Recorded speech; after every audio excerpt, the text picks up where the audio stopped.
போஸ் வந்து அச்சு நாடுகளோட கைகோர்ப்பதன் மூலம் இந்தியா வந்து சுதந்திரம் பெற முடியும்னு சொல்லி சுபாஷ் சந்திர போஸ் நினச்சாரு.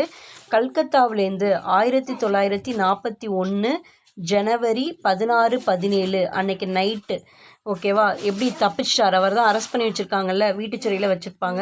கல்கத்தாவிலேருந்து 1941 ஜனவரி 16, 17 நைட்டு வந்து தப்பின அவர் காபுல் சோவியத் நாடு வழியாக காபுல் வழியாக போய் ரஷ்யா சோவியத் நாடு வழியாக போய் ஒரு இத்தாலிய கடவுச்சீட்டு பாஸ்போர்ட் மாதிரி ஒன்று வச்சுக்கிட்டு மார்ச் மாதம் கடைசியில் பெர்லின் போனார்.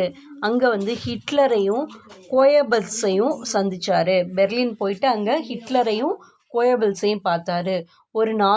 இரு நாசிச தலைவர்களும் பெரிதாக இந்திய ஆதரவு நிலைப்பாட்டை எடுக்கவில்லை என்றாலும் ஆசாத் ஹிந்த் ரேடியோவை உருவாக்க அனுமதி வழங்கினர்.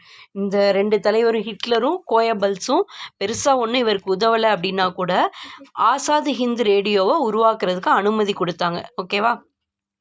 இவர் என்ன பண்ணுறாரு, கல்கத்தாவிலேருந்து தப்பிச்சு ஓடுறாரு. 1941 ஜனவரி 16, 17 போய் காபுல் வழியாக சோவியத் நாடு வழியாக போய் இத்தாலிய கடவுச்சீட்டோட பெர்லின் போகிறாரு மார்ச் மாதத்தில். அங்கே ஹிட்லரையும் கோயபல்ஸையும் பார்த்து உதவி கேட்குறாரு. அவங்க பெருசாக உதவி செய்யலைனாலும் ஆசாத் ஹிந்த் ரேடியோவை உருவாக்க அனுமதி கொடுத்துருக்காங்க.